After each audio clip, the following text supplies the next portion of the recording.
انہوں نے یہ کہا تھا یہ، اور بڑے مزے کی بات انہوں نے دو چیزوں کو جمع کیا، صوفی صوفی ہوتا ہے ویسے جی جی انٹلیکٹ کے ٹاپ پہ. وہ کہتے ہیں ڈیمونو مینیا، یہ تو ہے کہ میرے اندر بھوت پری جن اندر چلا گیا جی، بس اب میں تو نہیں سوچ رہا اور میں تو نہیں گالی دینا چاہتا تھا. یعنی اس مینک ہو بالکل کے ایسا ہوتا ہے، بالکل ایسا ایسی ہوتا کیفیت میں گیا کہ بیوی کو ایسی گالیاں اور ایسی باتیں کر بیٹھا، اور باپ کو یا ماں کو نفسیاتی کیفیت کے اندر وہ نفرت تھی، وہ گالی دینا چاہتا تھا، ہے. جی جی نفرت تھی اور گالی دینا چاہتا تھا، لیکن شریعت کہتی ہے کہ ایسی گالی نہیں دی جا سکتی. جی جی جی اب وہ دے بیٹھا تو کہتا ہے میں نے نہیں کیا، جن نے کروایا. اور پھر اس کو یقین ہونے لگتا ہے. 10 دن وہ خود کہتا ہے بیوی کو، بیٹوں کو، بچوں کو، رشتہ داروں کو، بڑوں کو، مذہبی رہنماؤں کو، کہ یہ میں نہیں چاہتا تھا، اب میرے اندر کوئی ہستی تشریف لا چکی ہے، یعنی جن صاحب آگے ان کی وجہ سے. اچھا وہ اس جھوٹ کی وجہ سے وہ خواہش نفس کو جیسے الہ کا بت بنایا، جی تو جی پھر سزا اس میں بھی یہی معاملہ ہے. اور جو آپ نے سخاوت والی بات انہوں نے صوفی گلزار صاحب نے اگلا جو اس کے ساتھ کمپیریزن دیا، وہ کہتے ہیں ایک ڈیموفوبیا ہے کہ مخلوق جو باہر کھڑی ہے نا، آپ کو اسے ڈر لگتا ہے، ارد گرد کے ہجوم سے ڈر لگتا ہے.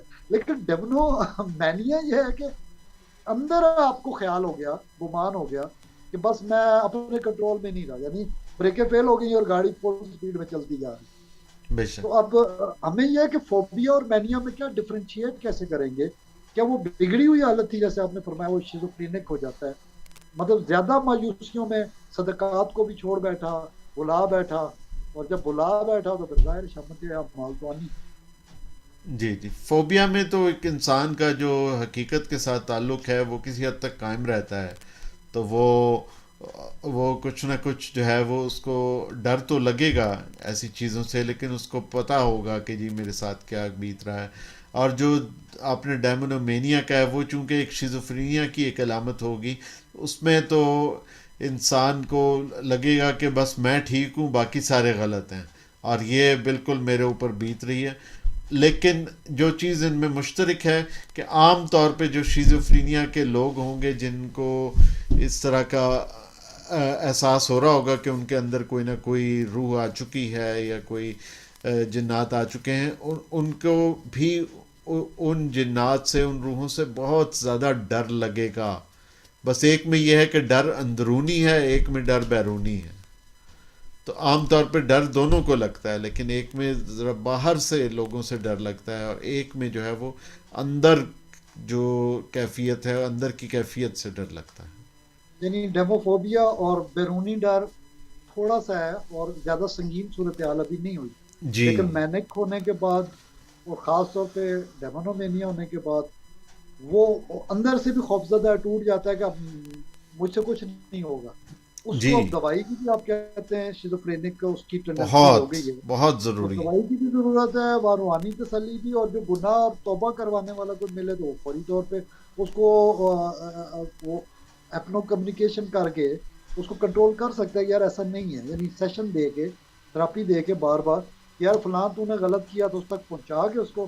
اور ہوتا ہے ایسے ہی، میں نے بھی دیکھا ہے جو ڈاکٹر ہاں صاحب جی، ضروری کہ نہیں ہے کہ اکثر آپ لوگوں کو کی طرف سے یہی بات ہوں گے.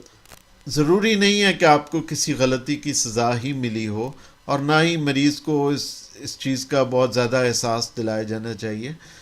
ٹھیک ہے، ہمیں استغفار اور اپنے گناہوں سے توبہ کرنی چاہیے، لیکن اس کے اندر گلٹ فیلنگز کو، احساس گناہ کو اتنا زیادہ بیدار نہیں کروانا چاہیے، کیونکہ اس کے اور بھی بہت سارے وجوہات ہوتی ہیں کہ جی یہ فیملی میں چلتی ہے شیزوفرینیا کی بیماری، اور اس سے پہلے کسی کے چچا کو ہوا ہوتا ہے، کسی کی خالہ کو ہوا ہوتا ہے، تو وہ ان میں پہلے طور پر ہی وہ جنیاتی طور پہ ان میں جو ہے وہ اس کا رجحان بہت زیادہ ہوتا ہے کہ وہ، اور خطرہ بہت زیادہ ہوتا ہے، تو وہ پھر جب یعنی 20-22 موروثی، موروثی آپ جو ہوتی ہے. موروثی بالکل کہہ رہے ہیں کہ وراثت میں ملا بالکل موروثی بیماریاں. ہے، تو وہ 20-22 سال کی عمر میں آ جاتی. جس طرح ڈائبٹیز ہے، ذیابیطس کی بیماری ہے، وہ ہوتی تو موروثی ہے لیکن وہ 40-50 سال کی عمر میں ظاہر ہوتی ہے.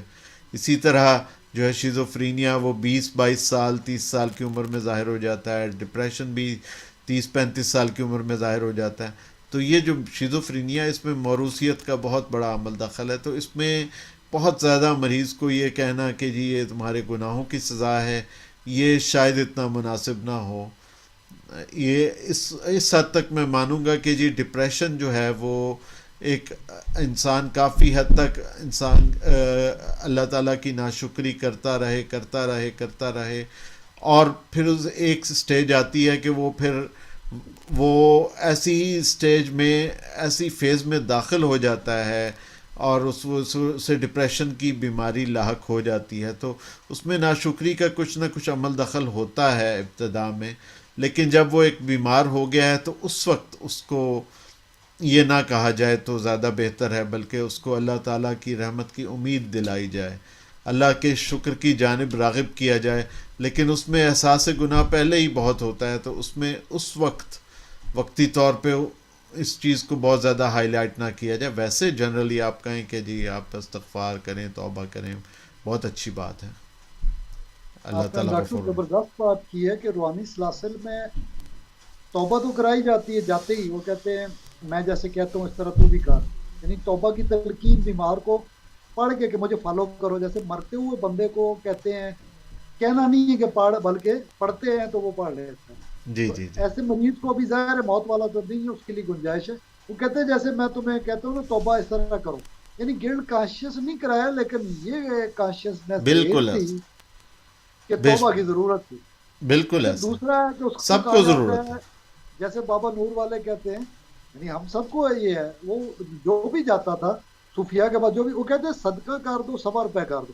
اچھا سوا کا بڑا ایک نفسیاتی وہ اثر جو ہے نا بندہ بس میں رائے، 100 روپے کر دو، 100 سیر پیسے والے 100 سیر فلانی چیز وائٹ والی فرشتوں کو بھی پسند ہے، وائٹ کلر ہے، یعنی مہنگی چیز آئے گی، وائٹ کھنڈ چینی، سفید چینی.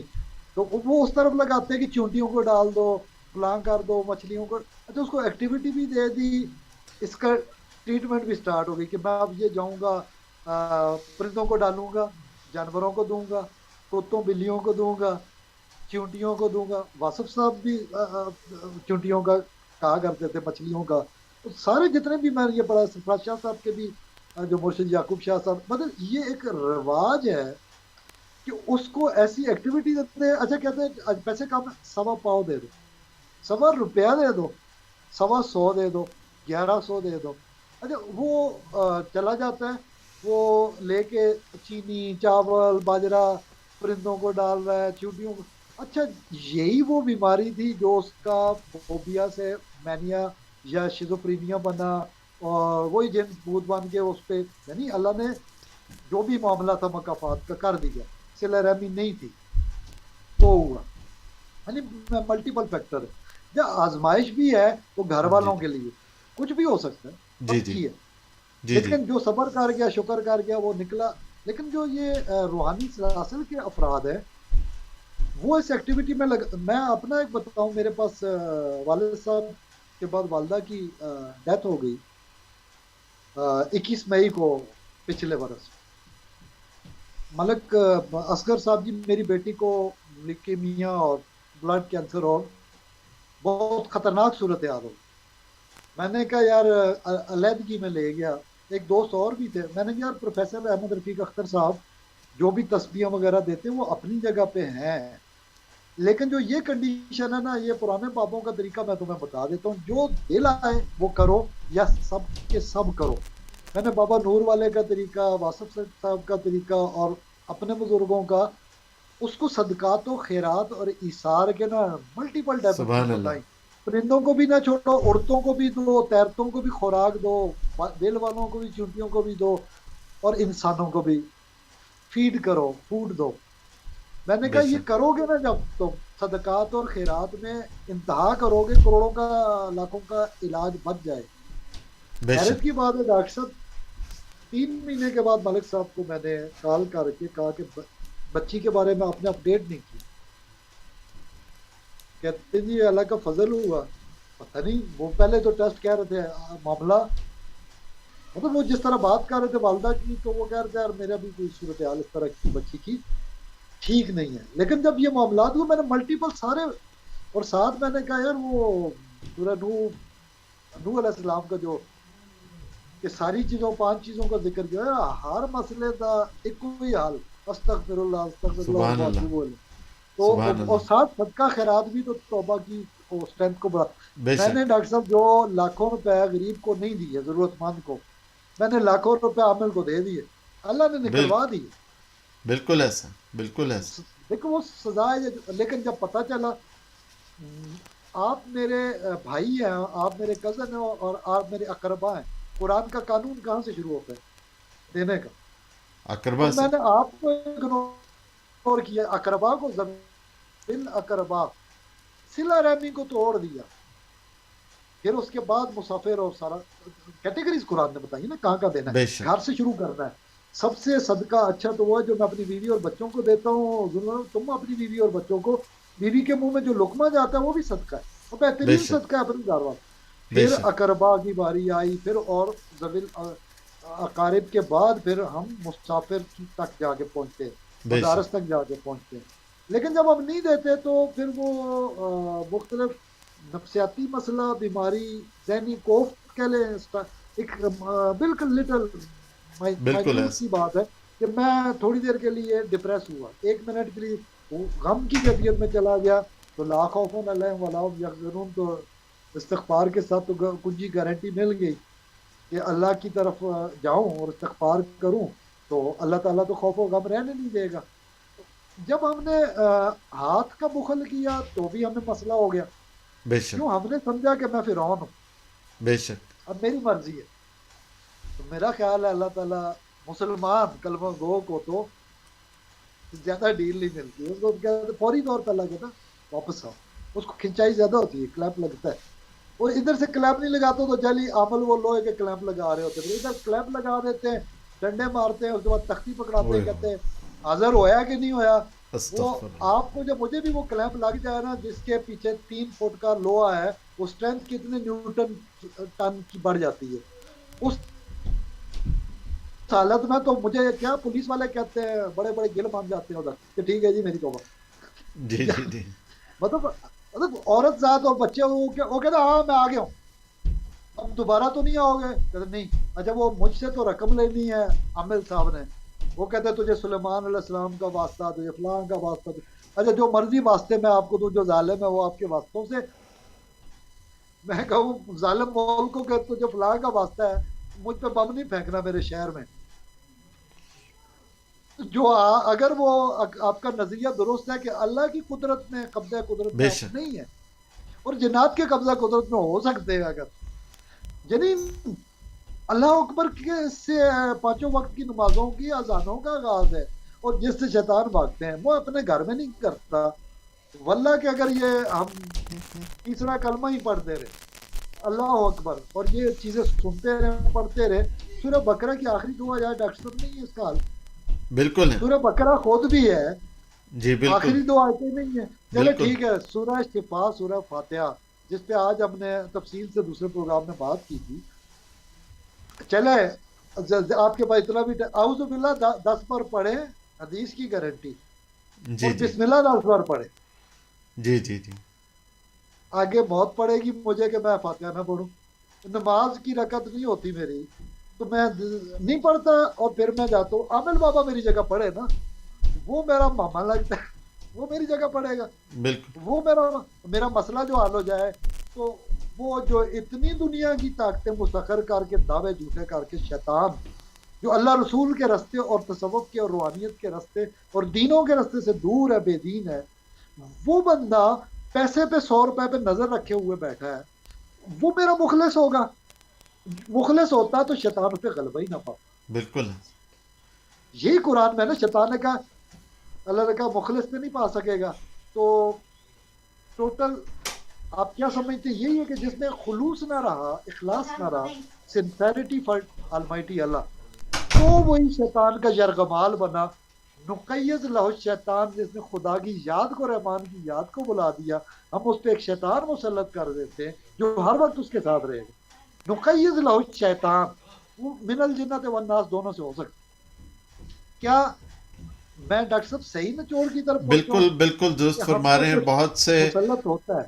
بہت سے علماء کا یہی کہنا ہے کہ جو آپ خود اپنے اوپر دم درود کریں یا آپ کے ماں باپ یا آپ کے فیملی والے, یہ خود کریں، اور آپ اپنے آپ کو پاک صاف رکھیں، طہارت رکھیں، باوضو رہیں، غسل کا اہتمام کریں ہر روز، اور جو رقیہ شریعہ والی آیات ہیں وہ آپ خود سنیں، خود پڑھیں، تو اس سے بہتر کوئی علاج نہیں ہے۔ بہت سارے علماء کا یہ بڑا اسٹرکٹ نظریہ ہے کہ کسی کے پاس بھی جانے کی ضرورت نہیں ہے، امام مسجد کے پاس بھی جانے کی ضرورت نہیں۔ اس حد تک بھی کچھ علماء کہتے ہیں، میں خیر اس حد تک تو نہیں جاتا، لیکن میں یہ ضرور کہتا ہوں، اتنی تائید ضرور کرتا ہوں کہ بہتر یہی ہے کہ آپ خود پڑھیں۔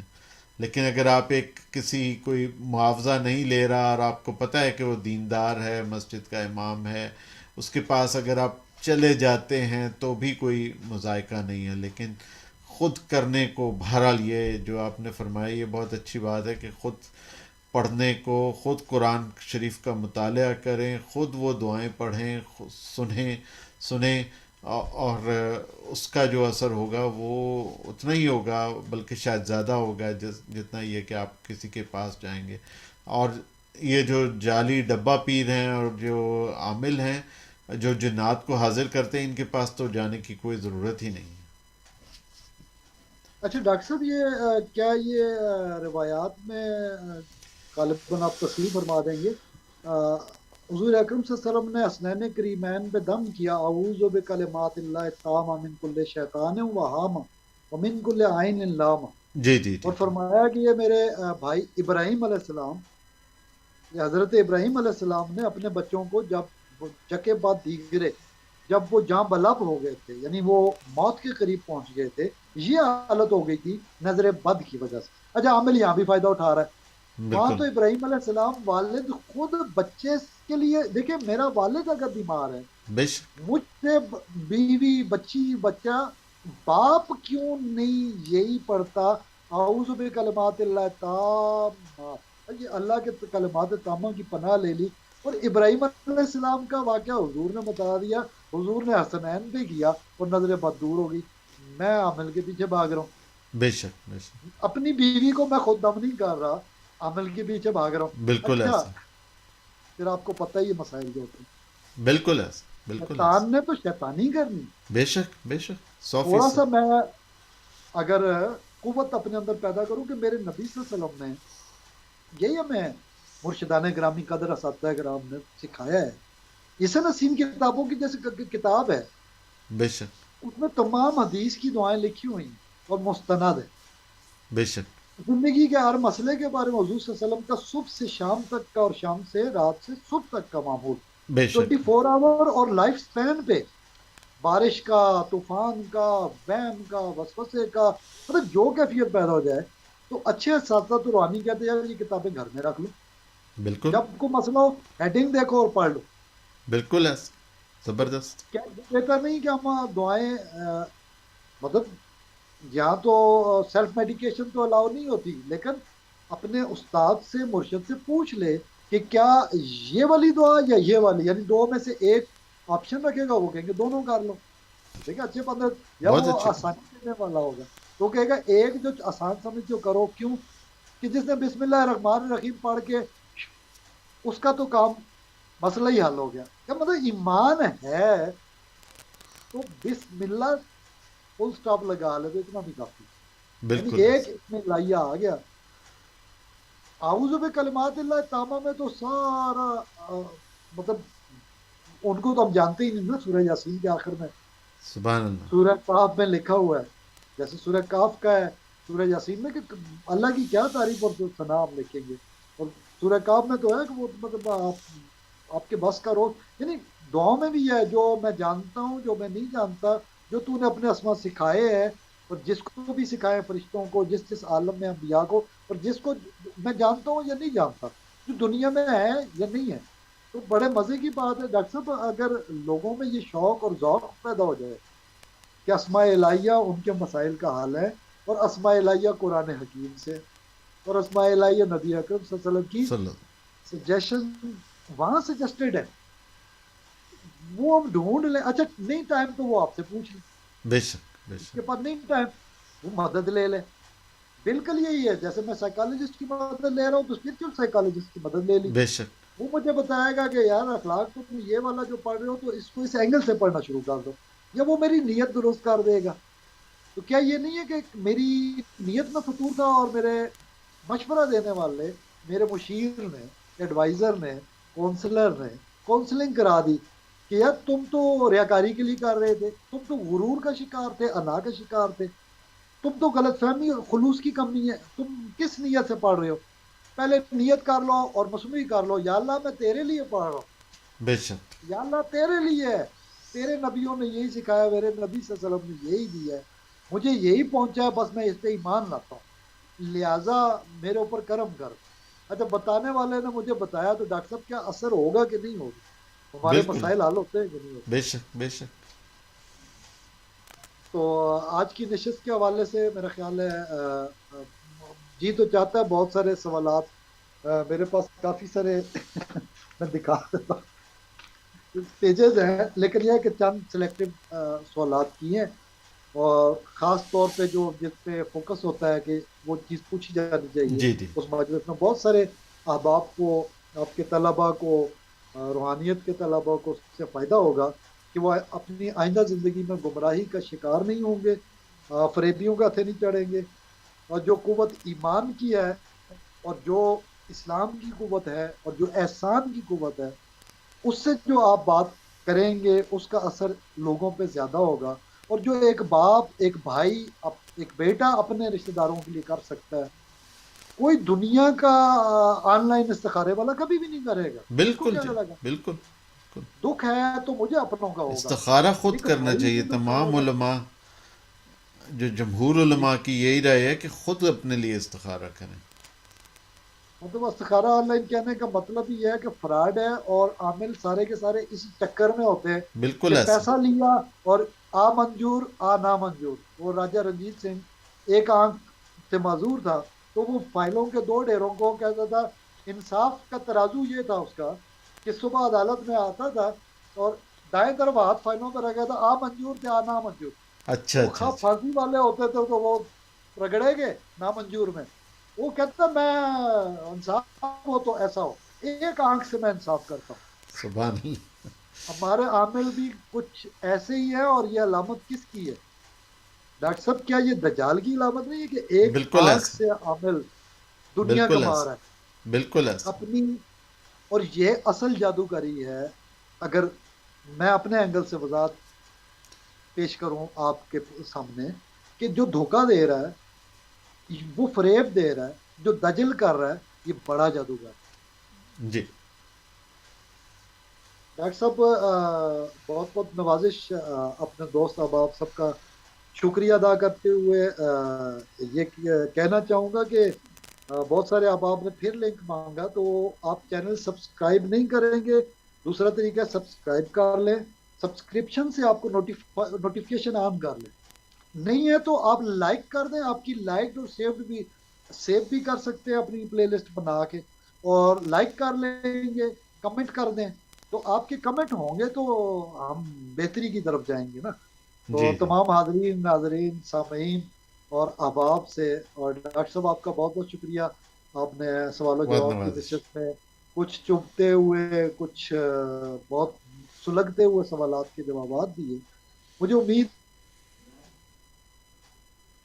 ہے کہ ہمارے دیکھنے سننے والے آپ کی اس کاوش کو، چینل کی اس کاوش کو پسند کریں گے، انشاءاللہ اور سبسکرپشن میں اور لائک میں اور سیو میں اور کمنٹ میں یہ جائیں گے تو آسانی سے آپ ٹریس کر لیں گے اپنی ہسٹری میں کہ ہم نے کون سے چینل پہ کیا دیکھا ہے۔